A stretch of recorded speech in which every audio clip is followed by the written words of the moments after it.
السلام علیکم ورحمۃ اللہ وبرکاتہ۔ اعوذ باللہ من الشیطان الرجیم، بسم اللہ الرحمن الرحیم۔ رب اشرح لی صدری ویسر لی امری واحلل عقدۃ من لسانی یفقہوا قولی رب زدنی علما اللہم فقہنا فی الدین آمین۔ کیا حال ہیں آپ سب کے؟ امید کرتی ہوں بالکل خیریت سے ہوں گے۔ دعا ہے اللہ سبحانہ تعالیٰ آپ سب کو اپنی حفظ و امان میں رکھے۔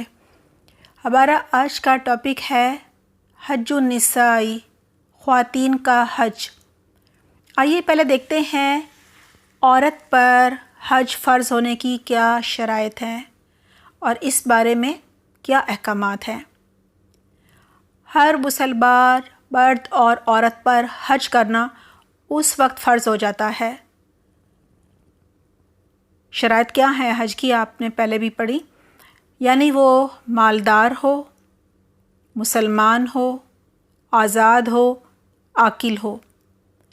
البتہ عورت کے لیے ایک مزید شرط یہ ہے کہ دوران سفر اس کا شوہر یا کوئی محرم ساتھ ہو، کیونکہ عورت کے لیے شوہر یا محرم کے بغیر حج یا کوئی بھی سفر ہو وہ کرنا جائز نہیں۔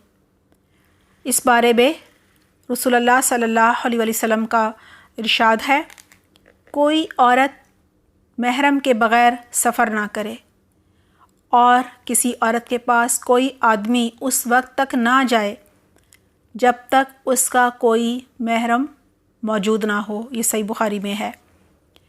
ایک آدمی نے رسول اللہ صلی اللہ علیہ وسلم سے کہا، میں جہاد کرنے کے لیے لشکر کے ساتھ جا رہا ہوں اور میری بیوی حج کے لیے جانا چاہتی ہے۔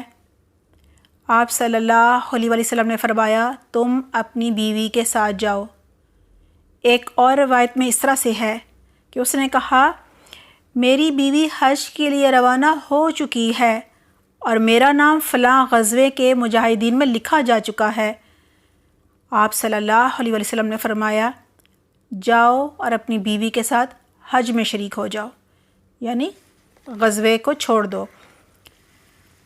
صحیح مسلم میں ہے، کوئی مومنہ عورت کے لیے جائز نہیں کہ وہ محرم کے بغیر ایک دن رات کا سفر کرے۔ یہ صحیح مسلم میں ہے۔ یعنی ان تمام احادیث سے یہی واضح ہوتا ہے کہ محرم کے بغیر عورت کا سفر کرنا حرام ہے۔ وہ سفر یعنی جو حج کا سفر ہوتا ہے یا کوئی بھی سفر ہو وہ نہیں کر سکتی جب تک محرم ساتھ نہ ہو۔ اس حکم کا مقصد خود عورت کو یا اس کی وجہ سے پیدا ہونے والے جو بھی فتنہ و فساد ہوتے ہیں اس کو روکنا ہے، اس کو روکنے کی مقصد سے ہے یہ۔ امام احمد رحمہ اللہ نے کہا ہے، اللہ سبحانہ تعالیٰ کا فرمان ہے، من استطاع الیہ سبیلا، یعنی یہاں عورت کے لیے محرم کا ہونا بھی سبیل میں شامل ہے، اور جس عورت کا محرم نہ ہو تو نہ خود اس پر حج کرنا فرض ہے اور نہ کسی کو اپنی طرف سے حج کروانا فرض ہے۔ عورت کے محرم سے مراد اس کا شوہر یا اس کا وہ قریبی مرد ہے جس کے ساتھ نسب کی وجہ سے ہمیشہ کے لیے نکاح حرام ہو، مثلاً عورت کا بھائی، باپ، چچا، بھتیجا اور ماموں وغیرہ، یا کسی اور شرعی سبب سے نکاح حرام ہو، جیسے رضاعی بھائی یا نکاح کی وجہ سے محرم بننے والا مرد، مثلاً ماں کا خاوند، ماں کا شوہر جو دوسرا شوہر، یا اپنے شوہر کا بیٹا کسی دوسری بیوی سے۔ صحیح مسلم میں ہے، جو عورت اللہ تعالیٰ اور آخرت پر ایمان رکھتی ہو اس عورت کے لیے ہرگز جائز نہیں کہ وہ اپنے باپ، بیٹے، شوہر، بھائی یا کسی اور محرم کے بغیر 3 دن یا زیادہ کا سفر کرے۔ حج کے اس سفر میں محرم کے جو اخراجات ہیں وہ عورت کے ذمہ ہوں گے۔ چنانچہ عورت پر حج فرض ہونے کی ایک شرط یہ ہے کہ وہ اپنے اور اپنے محرم کے حج کے سفر کے تمام اخراجات جو ہیں وہ ادا کرنے کی استطاعت رکھتی ہو۔ جس عورت نے حج کے لیے محرم کا بندوبست کر لیا، پھر عورت کی مالی استطاعت کے باوجود کسی وجہ سے وہ محرم شریک سفر نہ ہو سکا، تو اس محرم کی شرکت کا انتظار کرنا ہوگا۔ ہاں، اگر وہ عورت مایوس ہو جائے تو حج بدل کے لیے کسی کو اپنا نائب بنا کر روانہ کر سکتی ہے۔ لہٰذا عورت اگر خود بالدار ہو تو اس پر حج فرض ہے، ورنہ نہیں۔ خواتین پر حج فرض ہونے کے لیے بالی استطاعت کے علاوہ محرم کا ہونا شرط ہے۔ کسی عورت کا غیر محرم مرد کو محرم بنا کر حج کرنا سنت سے ثابت نہیں۔ جس عورت کا خاوند فوت ہو جائے اسے دوران عدت حج کا سفر کرنا منع ہے۔ یعنی اگر شوہر فوت ہو گیا ہے، فرض کریں دونوں اکٹھے گئے تھے حج کرنے اور ابھی شروع ہی میں شوہر فوت ہو گیا، تو اب اس کی بیوی کو واپس آنا پڑے گا، وہ آگے سفر نہیں کر سکتی، حج نہیں کر سکتی۔ کسی عورت کا محرم کے بغیر خواتین کے گروپ میں شریک ہو کر حج کا سفر کرنا سنت سے ثابت نہیں۔ اس میں علماء کی مختلف رائے ہے اور کچھ اس کو جائز قرار دیتے ہیں۔ وہ ازواج مطہرات کے 2 جو حج کرنے کے سفر تھے جس میں محرم حکومت ہی کے 2 لوگ تھے، ان کو دلیل بناتے ہیں۔ لہٰذا جیسے آپ کا دل کرے ویسے آپ کر سکتے ہیں، کوئی بھی حدیث لے سکتے ہیں۔ خواتین کو حج کا ثواب جہاد کے برابر ملتا ہے۔ حج یا عمرے کے لیے آنے والی خواتین کو احرام باندھنے کے لیے حالت حیض یا نفاس میں بھی غسل کرنا جو ہے چاہیے، بشرطیہ کہ بیماری کا خوف نہ ہو، یعنی یہ ڈر نہ ہو کہ مزید طبیعت بگڑ جائے گی۔ عن عائشہ رضی اللہ عنہا قالت نفست اسماء بنت امیس بمحمد بن ابی بکر بشجرۃ فامر رسول اللہ صلی اللہ علیہ وسلم ابا بکر یأمرها ان تغتسل وتحل، رواہ مسلم۔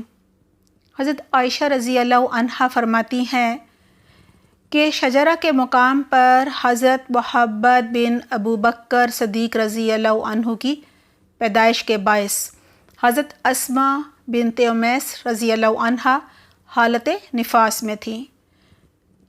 حضرت محمد جو تھے یہ ان کے سوتیلے بھائی تھے اور یہ ان کی سوتیلی ماں تھی۔ رسول اللہ صلی اللہ علیہ وسلم نے حضرت ابو بکر صدیق رضی اللہ عنہ کو حکم دیا کہ اسماء رضی اللہ عنہا یعنی اپنی بیوی سے کہو کہ غسل کر کے احرام باندھ لیں۔ اسے مسلم نے روایت کیا ہے۔ یہاں یہی بتایا جا رہا ہے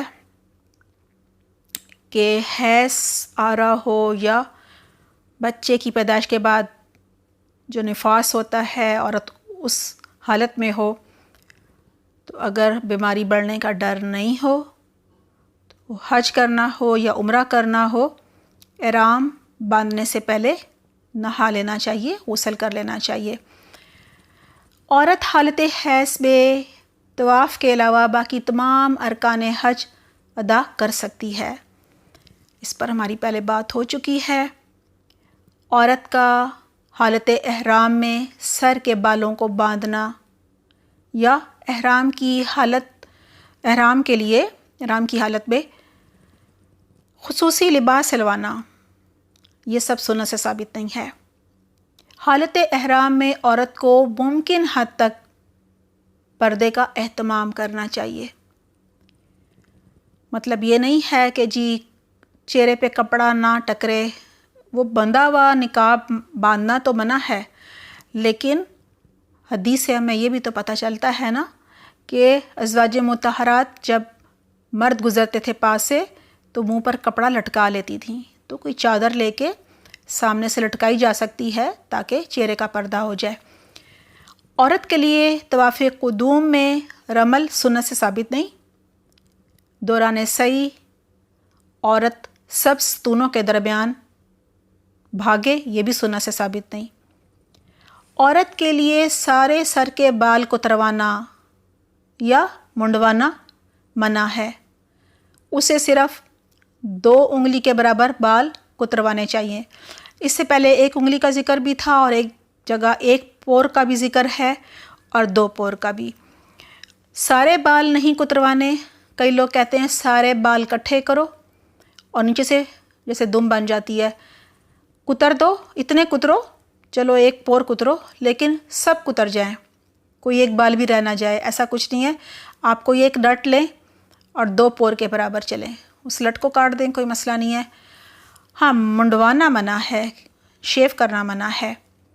عن ابن عباس رضی اللہ عنہما قال قال رسول اللہ صلی اللہ علیہ وسلم لیس علی النساء الحلق انما علی النساء تقصیر، رواہ ابو داؤد۔ حضرت عبداللہ بن عباس رضی اللہ عنہما سے روایت ہے کہ رسول اللہ صلی اللہ علیہ وآلہ وسلم نے فرمایا، عورتیں سر نہ منڈوائیں بلکہ بال کٹوائیں۔ اسے ابو داؤد نے روایت کیا ہے۔ حج ادا کرنے والی حائضہ خواتین کو طواف وداع نہ کرنے کی رخصت ہے۔ عورت کے لیے شوہر کی اجازت کے بغیر نفلی حج ادا کرنا منع ہے۔ عن ابن عمر رضی اللہ عنہما عن رسول اللہ صلی اللہ علیہ وسلم فی امرأة کان لها زوج ولها مال فلا یأذن لها فی الحج قال لیس لها ان تنطلق الا بإذن زوجها، رواہ دار القطنی۔ حضرت عبداللہ بن عمر رضی اللہ عنہما رسول اللہ صلی اللہ علیہ وآلہ وسلم سے اس عورت کے بارے میں روایت کرتے ہیں جس کا شوہر ہے اور عورت خود مالدار ہے، شوہر اسے نفلی حج کی اجازت نہیں دیتا۔ اس عورت کے بارے میں رسول اکرم صلی اللہ علیہ وآلہ وسلم نے ارشاد فرمایا، ایسی عورت کو شوہر کی اجازت کے بغیر حج پر نہیں جانا چاہیے۔ اسے دارقطنی نے روایت کیا ہے۔ یعنی فرض حج ہو تو پھر شوہر منع نہیں کر سکتا، لیکن اگر نفلی ہو اور شوہر منع کر دے تو پھر بیوی جو ہے وہ پھر نہیں جا سکتی حج پہ۔ الحمدللہ ہمارا آج کا ٹاپک مکمل ہو گیا۔ سبحانک اللہم و بحمدک، نشہد لا الہ الا انت، نستغفرک و نتوب الیک۔ والسلام علیکم ورحمۃ اللہ وبرکاتہ۔